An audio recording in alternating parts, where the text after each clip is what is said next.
Memiliki wajah nan rupawan adalah menjadi nilai lebih bagi setiap orang.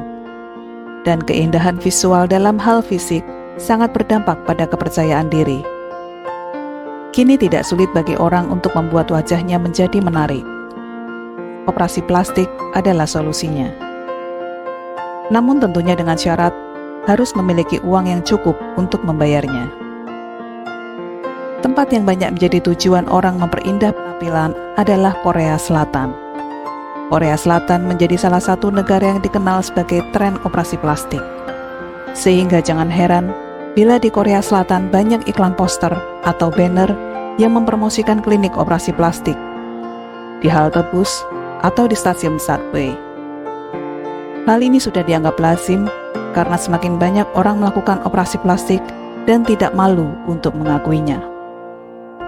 Kebutuhan akan hal ini meningkat setiap tahunnya di Korea Selatan. Bahkan, ada anekdot yang berkembang pada masyarakat Korea Selatan, lebih baik miskin daripada jelek. Ada pula yang menyebutkan jika kecantikan itu diciptakan, bukan diturunkan. Operasi plastik di Korea banyak dilakukan sejak usia remaja, sekitar usia 19 hingga 29 tahun. Bahkan, operasi plastik sering dijadikan sebagai hadiah kelulusan SMA dari orang tua untuk anaknya. Hal ini tidak hanya terjadi di kota-kota besar seperti Seoul, tapi hampir di seluruh penjuru Korea Selatan. Dengan melakukan operasi plastik, para orang tua berharap anaknya mendapatkan kehidupan yang lebih baik setelah kuliah, sehingga mereka dengan mudah mendapatkan pekerjaan. Alasan mendapatkan pekerjaan ini menjadi penyebab berkembangnya operasi plastik di Korea. Ini terjadi pada saat krisis keuangan pada tahun 1997, di mana tingkat pengangguran di Korea Selatan meningkat dari 2,61% menjadi 6,8%. Saat kondisi membaik, pencari kerja pun mulai bermunculan. Namun ternyata mendapatkan pekerjaan di Korea Selatan tidak cukup hanya mengandalkan keahlian dan pengalaman saja. Selayaknya pencari kerja, para pelamar diharuskan menyertakan foto diri mereka dalam lamaran. Hal ini menjadi masalah karena 80% perekrut pekerja di Korea Selatan mempertimbangkan faktor fisik untuk menyaring para kandidat.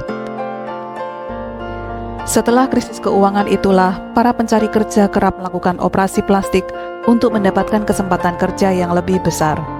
Semenjak itu pula, tren operasi plastik di Korea Selatan meningkat. Bahkan, kini Korea Selatan telah menjadi kiblat dunia dalam hal operasi plastik.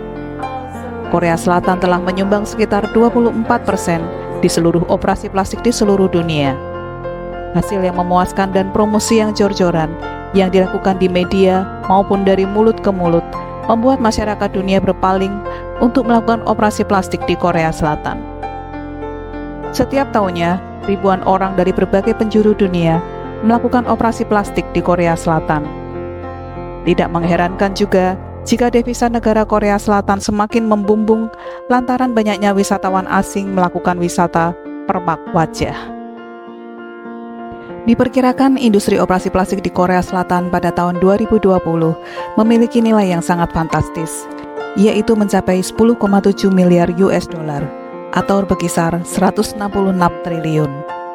Pada tahun 2022, dari total 294.000 pasien warga negara asing yang datang ke Korea, sebanyak 82.000 pasien atau sekitar 28% adalah pasien operasi plastik.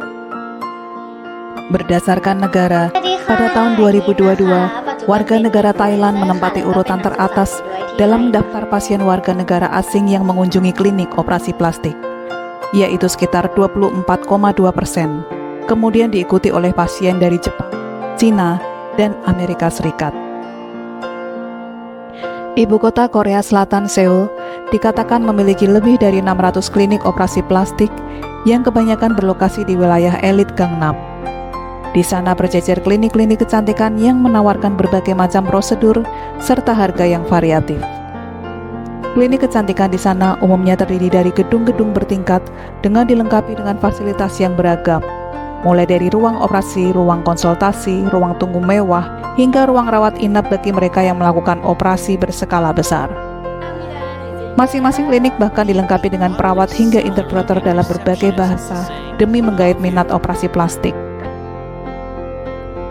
Manusia memang makhluk yang sulit untuk merasa puas, apalagi bila menyangkut soal penampilan. Oleh sebab itu, operasi plastik juga berpotensi membuat para pasiennya kecanduan, lantaran mereka akan terus merasa kurang puas atas bagian-bagian lain dari wajahnya. Misalnya, awalnya hanya ingin sedikit memperbaiki bagian mata, lama-kelamaan akan timbul hasrat baru untuk memperbaiki bagian hidung, bibir, dan seterusnya. Beberapa operasi plastik yang paling digemari adalah operasi kelopak mata ganda. Operasi ini menghilangkan kelebihan lemak untuk mencapai kelopak mata ganda yang ideal pada pria ataupun wanita. Lalu operasi pengurangan rahang atau jaw reduction. Operasi ini dilakukan untuk membuat tirus area rahang atau menciptakan V-line yang sangat diinginkan. Operasi ini memotong sebagian tulang rahang untuk membuat garis rahang lebih ramping. Ada juga operasi pelebaran mata yang membuat mata seseorang lebih besar dari sebelumnya. Ada operasi hidung atau rhinoplasti yang akan membuat batang hidung lebih menonjol. Ada juga operasi dahi atau forehead augmentation untuk memberikan dahi yang lebih halus dan bulat. Dan ada juga operasi dagu atau chin augmentation untuk menciptakan V-line yang sempurna. Maraknya industri operasi plastik di Korea Selatan ternyata juga tidak lepas dari banyaknya masalah yang bermunculan karena kenyataannya operasi-operasi yang dilakukan tidak selalu berjalan dengan mulus. Janji-janji palsu iklan bedah plastik menimbulkan reaksi dari para pasien. Mereka menggugat sejumlah dokter bedah ke pengadilan. Para dokter itu dituduh telah mengubah bentuk wajah mereka dengan cara yang tidak baik. Salah satu korban datang dengan menggunakan perban dan mengatakan, "Ini bukan wajah manusia. Ini lebih mengerikan daripada monster atau makhluk luar angkasa." Muncul juga istilah dokter hantu yang mengakibatkan korban jiwa. Dokter hantu adalah istilah yang digunakan dalam kasus operasi plastik yang merujuk pada seorang dokter yang disewa untuk menggantikan tugas operasi dari ahli bedah utama. Ia biasanya muncul ketika pasien dalam pengaruh anestesi penuh. Alhasil, memungkinkan klinik seperti pabrik, di mana staf yang tidak memiliki kemampuan bedah dapat menggantikan seorang dokter bedah melakukan operasi. Hal lain adalah munculnya diskriminatif bagi mereka yang memiliki penampilan kurang menarik.